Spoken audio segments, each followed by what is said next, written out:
Yeah, so look, like I mentioned earlier or before, that we've now sold the white E36 and we're now going to pivot to getting the blue car done. Obviously the blue car, it's not like we planned this all, it just happens that there is a buyer and it happens that this car is really close to being done. And a lot of the parts did come now, like the powder coated little brackets and stuff that we had done. Thank you very much to Power Coating World that did it for us. Yeah, so we can put the car together, get it fired up, get it started up, check for leaks.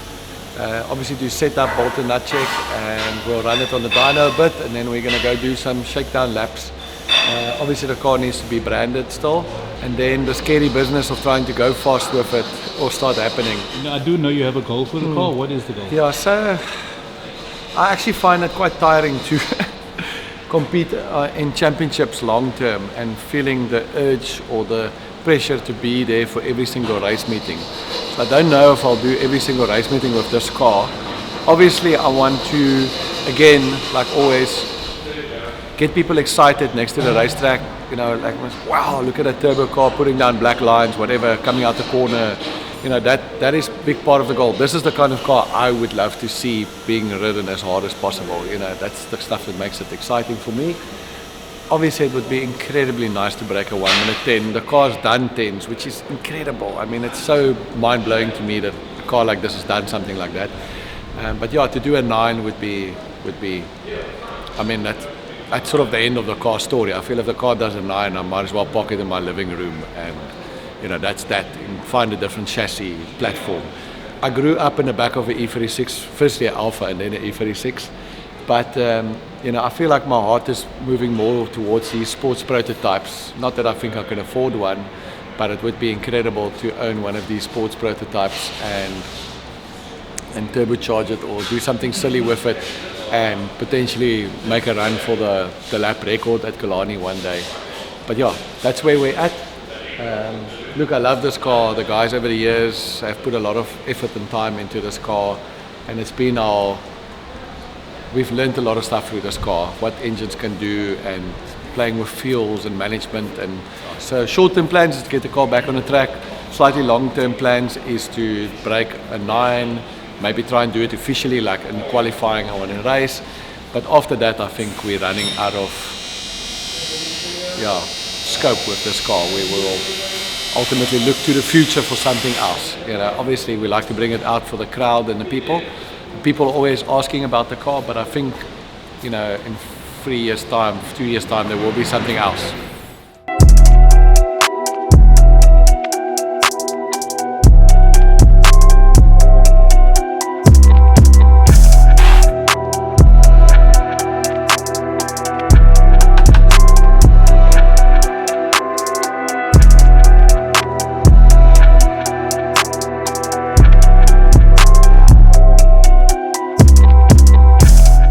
Just on how to get the car on the road right now, obviously the nose needs to be put back together. That's like the brackets, the radiator, the intercooler, the plumbing for the radiator, oil lines and into the boost pipes.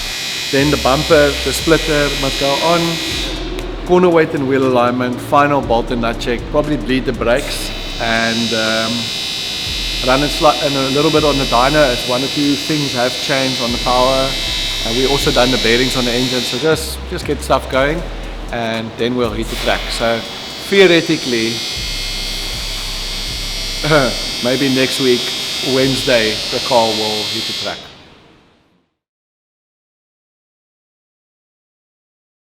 The blue BM is coming together nicely now.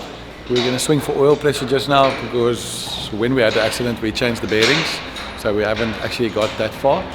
Yeah, it's kind of surreal seeing the car coming together. The guys are obviously making everything very pretty and clean and polished, so it's quite nice seeing it like this. It feels a bit like a video game coming together.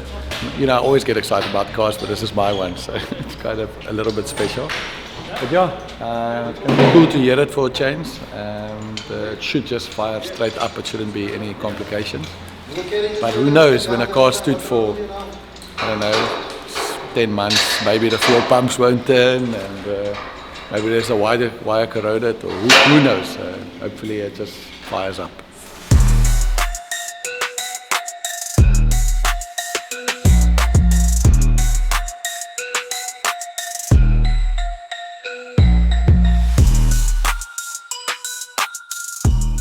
The ignition's off. We're just gonna swing for oil pressure, see if it has oil pressure, check if there's any leaks, top up oil, check everything through, and then we're probably gonna start it now.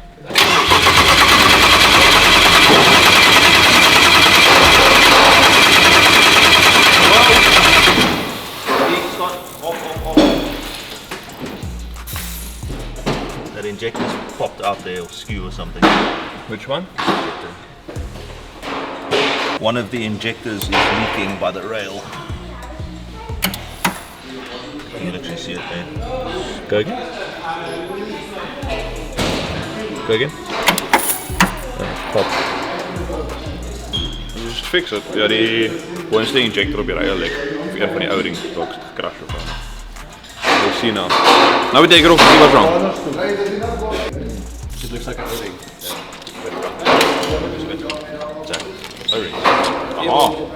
So obviously there was a fuel leak now.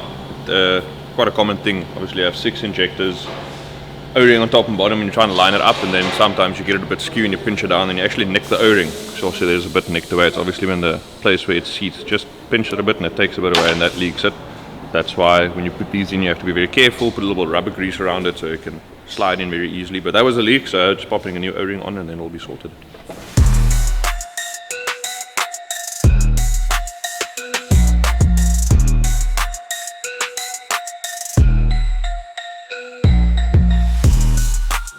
That's the fittings.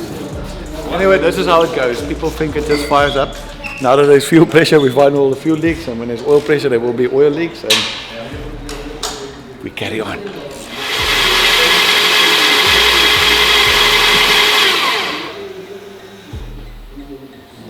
Still leaking, yeah. Where? On this fitting. We might have to dismantle that. Swinging.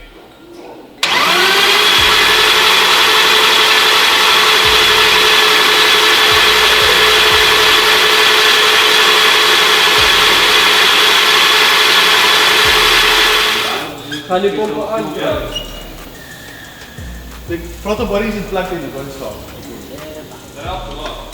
That's why the pumps don't go on.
Paul?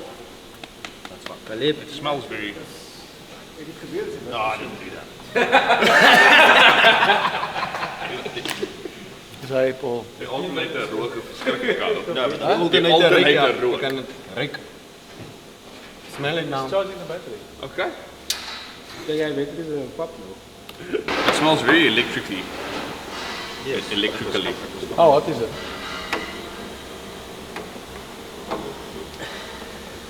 As jy van die baan af gekom het. Kan staan, ja. Really? Ja, voel maar. Why wouldn't the back wheel spin in? That was electrical smoke the way it was coming out. Yeah. Okay, so the blue BM did start. The alternator immediately started pumping out smoke. So maybe something has fallen in there. Happens with cars when they stand around. Which isn't the biggest problem. That modification we did to the oil filter housing, unfortunately, there's this oil leak there. The aluminium is quite a dirty casting, so it's hard to weld it, and there's a leak. We'll get it cleaned up and get it fixed. But yeah, like I said, it is a slow process, and there are these obstacles along the way. I also see we left a fitting loose on the power steering, so the power steering fluid ran out the bottom. But yeah, great to hear the car idle. The engine sounds perfect, everything else looks perfect. So yeah, we're going to fix these one or two things, and like I say, just work through them and move on. Get the car on the track.